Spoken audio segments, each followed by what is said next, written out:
Aujourd'hui, je vous introduis à un épisode un peu spécial. Dans le cadre du podcaston, j'ai eu le plaisir d'échanger avec Mathilde et Valentin pour vous présenter l'association Sport dans la ville. Moi-même passionnée de sport et travaillant chez Decathlon, je ne pouvais pas passer à côté de cette opportunité d'interviewer une association comme Sport dans la ville. Ce que j'ai adoré dans cet échange, c'est que nous avons deux points de vue. Celui de Mathilde, qui travaille en tant que salariée chez Sport dans la ville depuis 5 ans, et Valentin, qui travaille chez Decathlon, mais qui est aussi investi comme bénévole pour cette association depuis 4 ans. Dans cet épisode, Mathilde et Valentin nous expliquent ce qu'est Sport dans la ville et quelle est la mission principale de l'association, les différentes actions menées par cet asso, en quoi consiste le projet On va rouler sur le Nord, qui est l'une des actions phares de Sport dans la ville et qui est organisée conjointement avec Decathlon, comment s'impliquer dans Sport dans la ville et les conseils pour combiner travail à temps plein et implication dans une association, et enfin les enjeux pour faire durer dans le temps un projet comme On va rouler sur le Nord. Je remercie encore Mathilde et Valentin pour leur temps et aux organisateurs du podcaston de rendre ce type d'événement possible. Et bien sûr, toutes les informations concernant l'association Sport dans la ville sont dans la description de l'épisode. Salut Mathilde, salut Valentin. Je suis super contente de vous avoir sur le podcast aujourd'hui.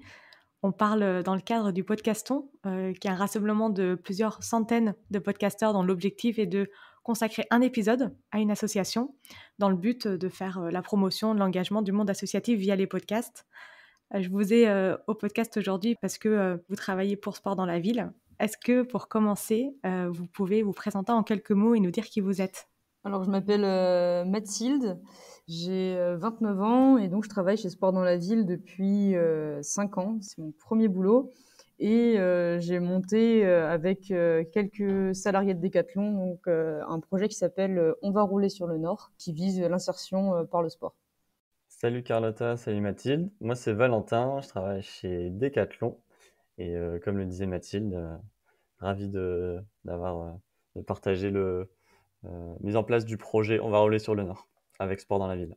C'est génial et je suis super contente de pouvoir vous avoir au micro du podcast parce que moi aussi je travaille chez Decathlon, donc forcément quand il y a eu la liste pour le podcaston de pour quelle association je pouvais interviewer, j'étais super contente de voir qu'il y avait Sport dans la ville et de pouvoir faire un épisode avec toi Valentin qui est du coup un décathlonien et tu vas nous en dire un peu plus de comment tu gères finalement cette double casquette de pouvoir aussi travailler dans une association et Mathilde nous expliquer concrètement ce que c'est que Sport dans la ville. Est-ce que justement tu peux nous présenter cette association, depuis quand elle existe, sa mission, à qui elle s'adresse, où est-ce que vous êtes présent, etc.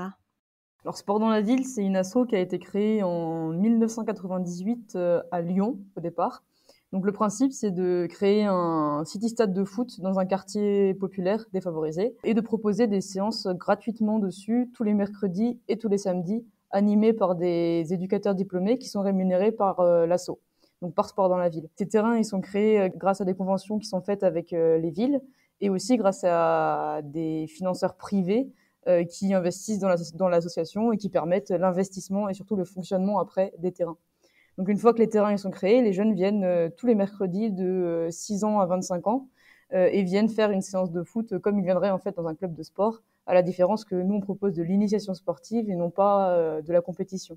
Et une fois qu'on a créé ce lien avec les jeunes, donc ça y est, les jeunes nous connaissent et nous apprécient, on leur propose pendant les vacances scolaires notamment de les accompagner sur leur insertion professionnelle, donc de les aider à trouver ce qu'ils ont envie de faire plus tard, de les aider à trouver dans un second temps un stage, une alternance et de trouver des vocations et également surtout de les faire partir en vacances, de leur faire découvrir plein de choses et de leur ouvrir des horizons. Et du coup, vous êtes combien aujourd'hui à travailler pour Sport dans la ville ? Alors donc comme je l'ai dit, l'association elle était à Lyon, donc maintenant aujourd'hui on est plus de 150 salariés dans l'asso. Il y a environ 70 terrains sport dans la ville partout en France, donc on est présent dans 4 régions particulièrement. Donc il y a dans la région Auvergne-Rhône-Alpes, dans la région Sud, dans la région parisienne et dans la région Nord, donc Hauts-de-France. C'est super intéressant et ce qui m'intéresse aussi, c'est de savoir depuis quand, du coup Mathilde, tu nous disais plus ou moins depuis 5 ans et vraiment à la sortie d'études, tu t'es investie dans cette association. Qu'est-ce qui vous a poussé tous les deux à travailler et à vraiment vous investir dans Sport dans la ville ? Moi, je voulais trouver un métier qui liait à la fois ma passion pour l'animation. Je fais des colos depuis que je suis petite et j'anime et j'adore ça. À la fois le côté avoir des responsabilités et pouvoir mener des projets, et aussi le côté social, parce que c'était des valeurs que j'avais envie de retrouver dans mon travail, de me lever avec l'envie de faire des choses concrètes. Et en fait, Sport dans la ville, ça liait tout ça. Je pouvais être dans un bureau 3 jours par semaine et sur le terrain 2 jours par semaine. C'est un truc que je savais même pas qu'existait. Donc quand j'ai lu l'asso et que j'ai vu qu'il y avait une offre, j'ai postulé. Et pour l'instant, ça me plaît très bien. Et toi, Valentin? Et de mon côté, j'ai découvert Sport dans la ville il y a 5-6 ans maintenant. Le point clé, ça a été pendant le Covid. Un collègue, Maxime et Mathilde, ici présentes, qui avaient organisé le Run 42 Challenge où on courait à distance. On créait des équipes virtuelles et ça permettait à des jeunes et des professionnels d'entreprise de courir. Et ça avait même fait participer des décathloniens jusqu'à Jakarta. Donc c'était assez sympa. Et donc quand j'ai vu que voilà, les valeurs de l'association matchaient vraiment avec celles de Décathlon autour du sport, de l'insertion. Et voilà, on a réfléchi ensemble à un projet qu'on voudrait mener.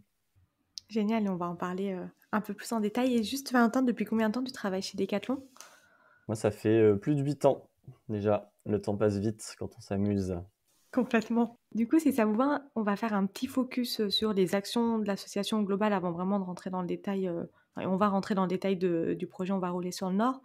Est-ce que déjà vous pouvez nous expliquer quels sont les types d'actions, accompagnement? Mathilde, tu nous as déjà un peu dit, mais est-ce que tu peux un peu plus rentrer dans le détail de ce qui peut se faire de manière concrète? Sport dans la ville, pour les actions qu'on va mener. Donc, en fait, il y a 5 programmes différents. Le premier, c'est le sport. Donc, c'est, comme je le disais, toutes les séances sportives qu'il y a le mercredi et le samedi. C'est vraiment le cœur de l'association, ce qui nous fait avoir les jeunes et communiquer avec eux. Donc ça, déjà, c'est possible de faire. Enfin, Valentin l'a déjà fait, mais vous pouvez dire je vais avoir une équipe de 5 collaborateurs qui veut jouer avec des jeunes qui ont plus de 17 ans et venir jouer sur une séance sportive le soir sur un de nos terrains sportifs. Ça, c'est tout à fait possible. Ça permet de créer du lien avec les jeunes et s'il y a du feeling aussi, potentiellement d'aller plus loin. Pour aller plus loin, parfaite transition, on a donc le programme Job dans la ville, c'est le programme d'insertion professionnelle et on propose du parrainage. Valentin l'a fait aussi. Le parrainage, en fait, c'est on met en lien un collaborateur d'entreprise avec un jeune. On sait que le profil match humainement ou professionnellement. Et l'idée, c'est que le parrain et le jeune, en fait, puissent partager une année, c'est sur un an, et puissent échanger entre eux. En fait, ça peut être, ils vont aller voir un match de foot ensemble, ou ça peut être juste pour aider à faire un CV ou pour faire passer un entretien. C'est vraiment comme il l'entend, et il peut l'animer un peu comme il le veut, avec des temps forts qui vont se faire par contre au bureau Sport dans la ville, avec tous les jeunes parrainés et tous les marins, marraines sur place. Ça, c'est une autre manière de s'engager. Et on peut aussi s'engager de manière beaucoup plus ponctuelle. Je sais qu'on a un jeune, ça s'est passé, Issam, qui est pris pour une offre en alternance en RH chez Decat. Bah, là, juste, je vais envoyer un mail à Valentin et à tous les contacts de Decathlon pour dire est-ce que quelqu'un peut lui faire passer un entretien blanc pour avoir les codes de ces entretiens-là et qui est partant pour lui faire un entretien blanc et s'engager en one-shot comme ça pour donner 1 heure de son temps pour aider un jeune pour qu'il réussisse plus tard. Et ça a marché en plus. Il y a pas mal de choses comme ça. Et il y a aussi surtout le côté événementiel. On va avoir des événements, des tournois solidaires, des galas solidaires, où on peut, là c'est une entreprise qui va dire je suis d'accord de donner, donc d'acheter une place pour le gala, donc pour mon entreprise, et donc là c'est des dons financiers. On va acheter une table à 5 000 euros et c'est 5 000 euros qui vont être reversés à l'association en échange d'une participation à un gala, à une soirée ou à une équipe de foot sur un tournoi. Est-ce qu'on peut faire un petit focus sur le projet en particulier dont vous avez parlé? C'est pour ça qu'on est là aujourd'hui. Le projet, on va rouler sur le Nord. Est-ce que vous pouvez nous dire la jeunesse du projet, comment ça s'est passé, quels sont les objectifs? Le projet, on l'a lancé il y a 4 ans, quasiment jour pour jour. C'était en mars 2020, avec quelques collègues qui étaient partants et Mathilde et d'autres personnes de sport dans la ville. On s'est réunis et du Run 42 Challenge qui avait bien marché pendant le Covid, on s'est dit qu'est-ce qu'on pourrait proposer aux jeunes de manière plus moyen-long terme pour favoriser, faire découvrir potentiellement un ou des sports. Et c'est très rapidement l'univers du vélo qui est ressorti. Toutes les personnes présentes étaient déjà convaincues et utilisent le vélo au quotidien. Et on s'est dit également le fait de lancer ça dans le Nord. On a la chance d'avoir le site de Between Village avec une usine de vélo, avec tous les métiers autour du vélo qui existent. Et donc on a la chance de très bien connaître et de pouvoir présenter aussi aux jeunes à Decathlon. Et donc voilà, l'idée c'est de profiter de la puissance un peu de l'entreprise pour un but commun et de faire ça avec l'association et qu'on partage les mêmes valeurs. Comment ça s'est fait concrètement? C'était, sur, des vacances scolaires, vous avez emmené des jeunes, voir, le site de Between, après vous avez roulé, sur le nord, j'imagine que oui. Est-ce que vous pouvez nous dire, concrètement comment ça s'est passé? Enfin, est-ce qu'il y a eu aussi des évolutions depuis 4 ans, ou, c'est toujours la même chose? Et en fait, les différents temps du projet, c'est vraiment toute l'année. Donc effectivement, en mars, donc en fait, c'est de 2021, vu que c'était après Covid, c'est pas 2020, mais ouais, 2021. Et là, justement, il y avait encore pas grand-chose parce qu'il y avait encore des confinements.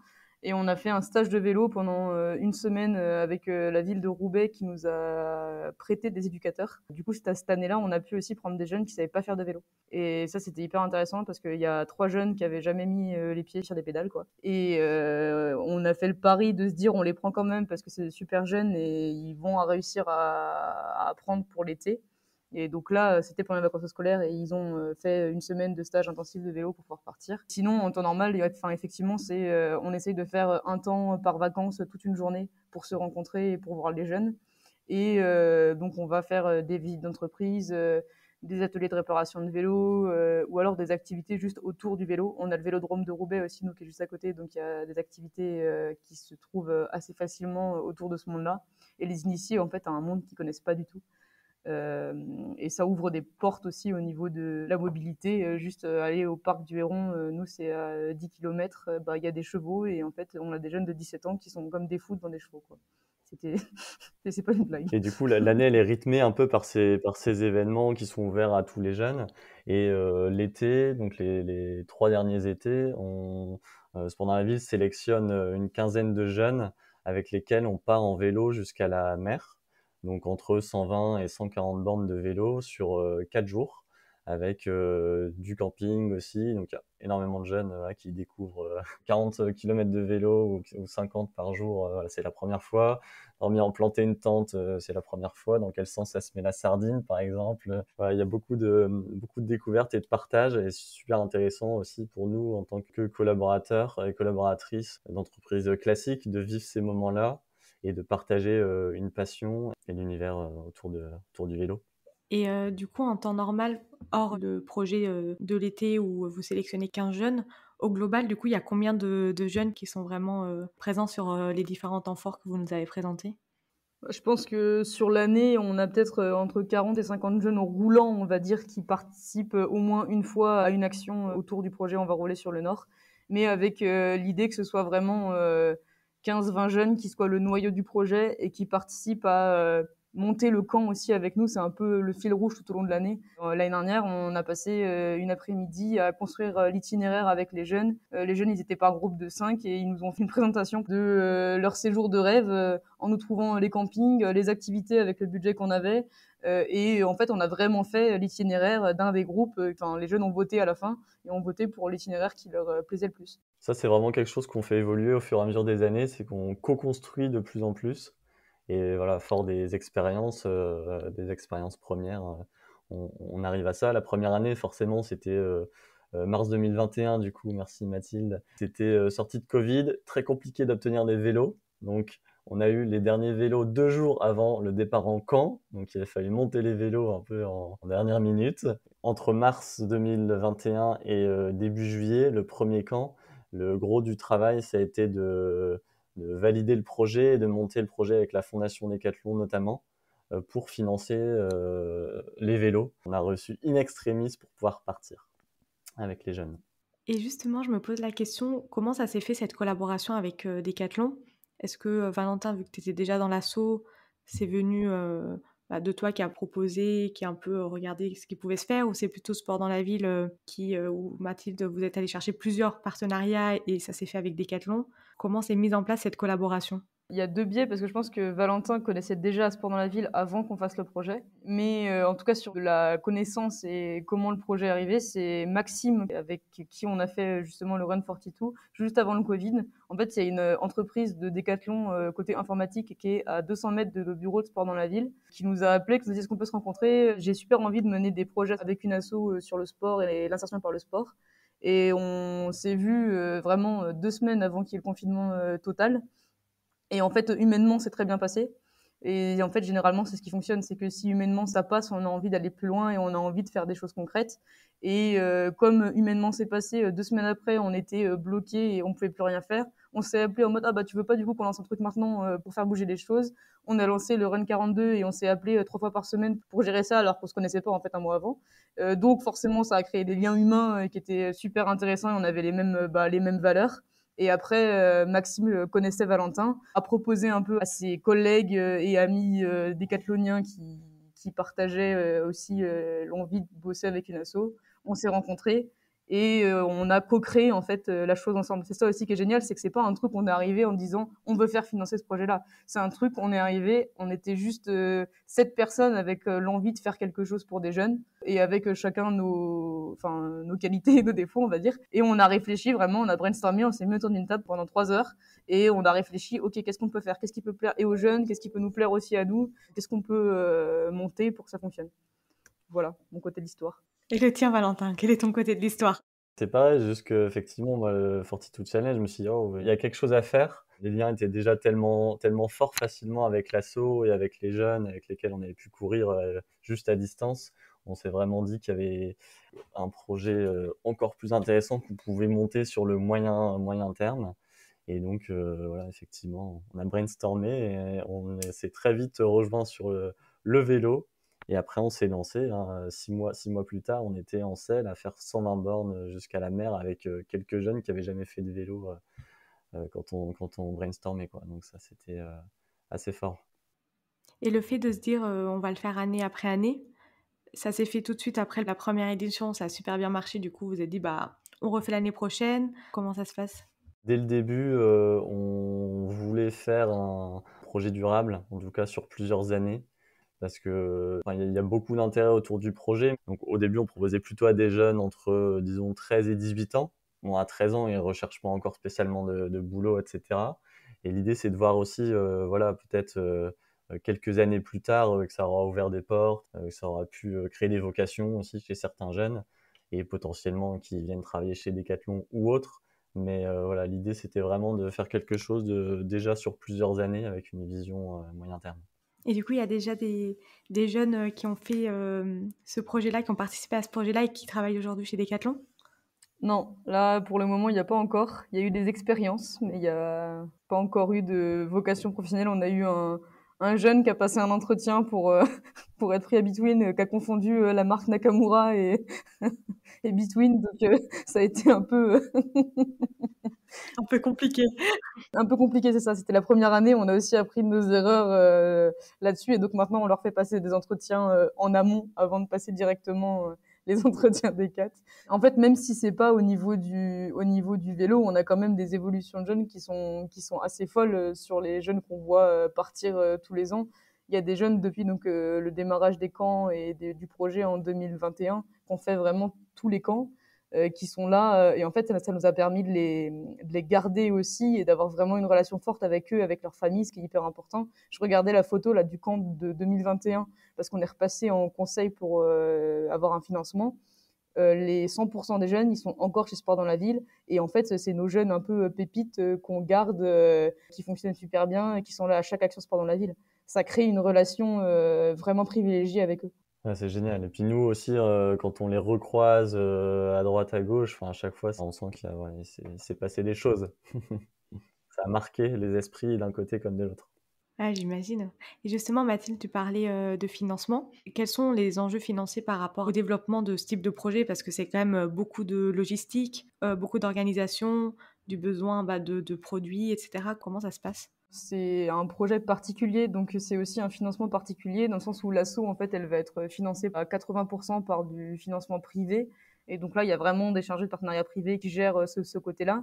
Mais là, comme c'est un projet, comme on l'a expliqué, qu'on a co-construit ensemble, on va juste essayer de trouver du financement pour s'auto-gérer. On cherche juste à ce que le projet puisse continuer et perdurer dans le temps. Donc là, nous, il y a la fondation Noroto aussi qui nous aide énormément sur ce côté-là.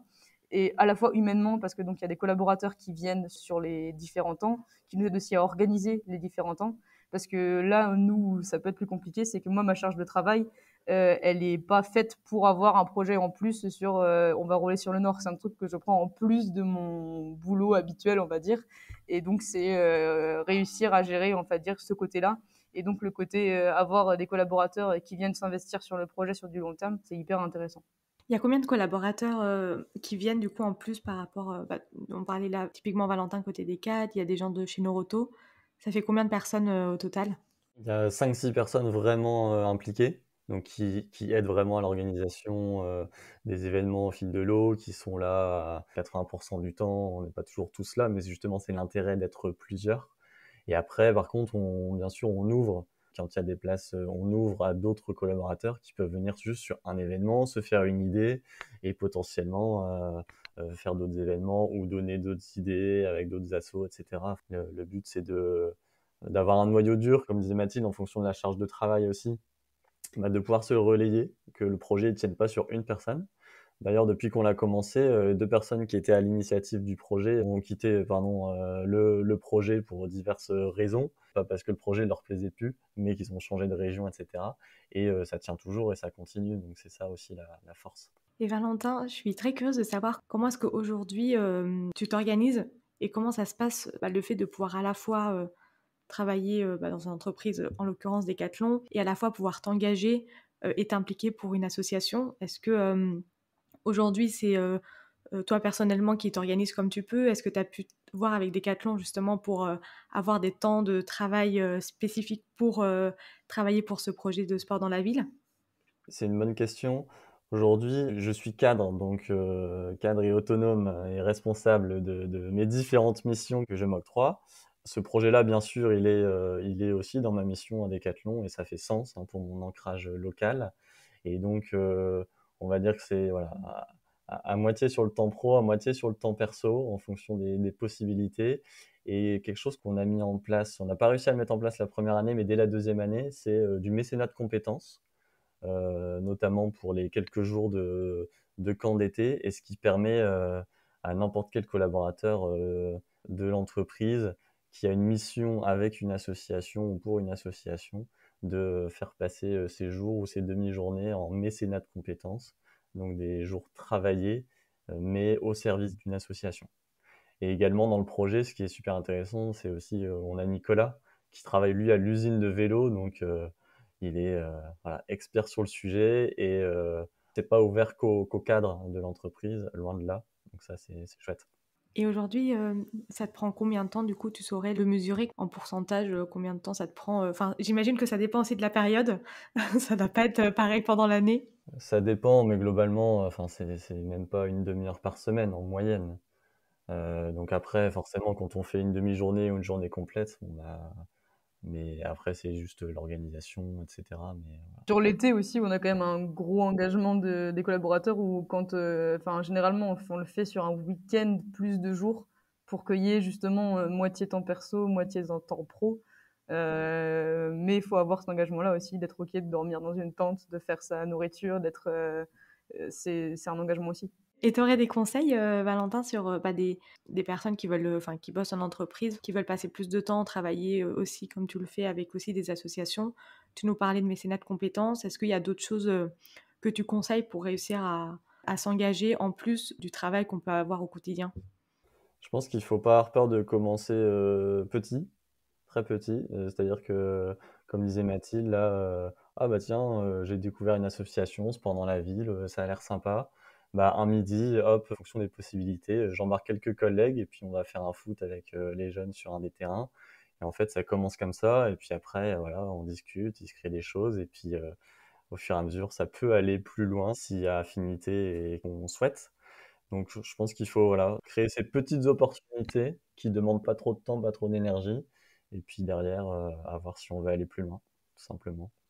Et par exemple, à Decathlon, ce qui se fait bien, donc beaucoup d'entre nous ont la chance d'avoir des réunions d'équipe régulièrement, donc tous les mois ou tous les 2 mois, des temps privilégiés d'une demi-journée ou d'une journée en équipe, où on essaye de pratiquer au moins un sport. Et donc, voilà, ça c'est typiquement une fenêtre ouverte pour faire le sport avec une asso, avec des jeunes, des vieux, peu importe, mais en tout cas pour une thématique qui fait sens et qui permettra d'ouvrir un peu les chakras. Comment ça se passe si on veut s'engager? Faut faire une réservation, du terrain de foot, par exemple? Il y a quelque chose à faire où on vient et on vous rencontre directement? Alors, bah, les 2 sont possibles, mais généralement, ça passe, par, nous. Faut nous envoyer un mail, on se cale, sur une date, où tout le monde est dispo, et puis voilà, ça part, hein. C'est pas très compliqué. Mais on peut aussi juste passer, le mercredi avec, pas forcément directement, mais au moins, juste passer avec son collègue, en fin d'après-midi, et voir s'il y a du monde et généralement, ça le fait aussi. Ah, c'est ça qui est cool, je trouve. C'est pas forcément, tout ne doit pas être anticipé, mais en fait, c'est selon, le moment, selon le temps qu'on a, on peut, vraiment accorder le moment qui nous arrange et l'adapter, ensuite, quoi. Ouais, après on se rend compte qu'il faut aussi anticiper parce que malheureusement, il y a quand même des choses qui s'anticipent. Non, mais effectivement, il y a la possibilité de faire des actions très ponctuelles sans que ça nous demande énormément de temps. Ça, c'est vrai. Mais enfin, effectivement, pour un projet à plus long terme, là, il faut un peu d'anticipation et d'engagement. Il faut être prêt à tout. Un petit fun fact, ça me fait penser que à chaque fois qu'on a prévu un événement ou quelque chose, ça s'est toujours à la fin super bien passé, mais il se passe toujours des choses qui font que bah on peut pas faire comme on a prévu. Il y a pas 15 jeunes, il y en a 20. On n'a pas tous les vélos ou une pédale est pétée. Enfin voilà, il faut toujours s'adapter. Il pleut, Il pleut, il fait froid il fait froid. et on veut pas dégoûter les jeunes. Donc qu'est-ce qu'on fait? Ouais. Voilà. Et à chaque fois on s'adapte et c'est génial et c'est ça la force. Et moi ce qui me plaît beaucoup chez toi Mathilde et Sport dans la ville, les autres personnes, là, c'est voilà, belle réactivité pour chaque situation. J'adore. Ce sera le mot, l'adaptation, la flexibilité. Et justement, quel est votre principal enjeu aujourd'hui pour, continuer à faire vivre le projet On va rouler sur le Nord? Bah, c'est que justement, là, ça repose certes sur des conventions et des financements qu'on a eus, mais énormément sur de l'humain. Et donc, c'est bah, si moi je suis plus là, est-ce que le projet il continue? Si Valentin il est plus là, est-ce que le projet il continue? Enfin, Esteban aussi du côté Noroto, est-ce qu'il est plus là? Est-ce que ça continue? Et c'est vraiment de réussir ce qu'on parvient à faire pour le moment, mais à ce qu'il y ait une continuité entre les personnes et à créer en fait un noyau de 3 4 personnes très investies dans chaque organisation pour que ça repose pas uniquement sur des individus, mais sur plusieurs individus. Et c'est ça qui va faire que le projet va devenir aussi périn sur le très long terme, quoi. Ouais. Et en deuxième partie, je dirais, comme ce qu'on fait cette année, je pense, c'est un peu s'adapter et faire évoluer le projet, aller toujours un peu plus loin ou pas hésiter à faire varier un petit peu. Et cet été, on compte on va rouler sur le Nord jusqu'au JO. Donc, ce sera pas 140 km, mais plutôt 300, donc sur une durée plus longue. Enfin, l'idée, c'est pas de recruter des machines de guerre de vélo chez les jeunes, mais plutôt de se dire, voilà, le projet sera juste plus long cette année et on va essayer de profiter de ce superbe événement que nous accueillons en France. Merci beaucoup pour ces explications, pour le temps passé à expliquer ce projet qui est super, super intéressant et passionnant. Pour finir, j'aimerais vous poser 2 questions. La première, c'est quelle est votre plus grande fierté depuis que vous travaillez pour Sport dans la ville? Bah, moi, je dirais que c'est ce projet, c'est le projet On va rouler sur le Nord parce que c'est justement, c'est co-créé. On l'a fait en fonction des envies, des besoins des jeunes et ça correspond à nos valeurs également. On leur apprend plein de trucs, on leur ouvre plein d'horizons et j'en suis très très fière. Moi, je dirais, c'est les retours des jeunes, dits ou non dits. C'est quand Wassim il est face au vent, qu'on prend la flotte, qu'on n'en peut plus et qu'avec le vent, il tombe par terre et il est juste devant moi, moi qui clôture le balai et hop, je l'aide à se relever et puis il dit ouais ça va aller, c'est parti, hop et puis il repart, il baisse la tête et c'est reparti. Et c'est il y a 2 semaines, Shaima qui me dit merci de m'avoir montré que j'étais capable. Donc voilà, c'est ça que j'en retiens. Voilà, ça fait très plaisir de voir la combativité et de voir qu'on vit des moments chouettes. Et quel est le meilleur moyen de vous contacter du coup?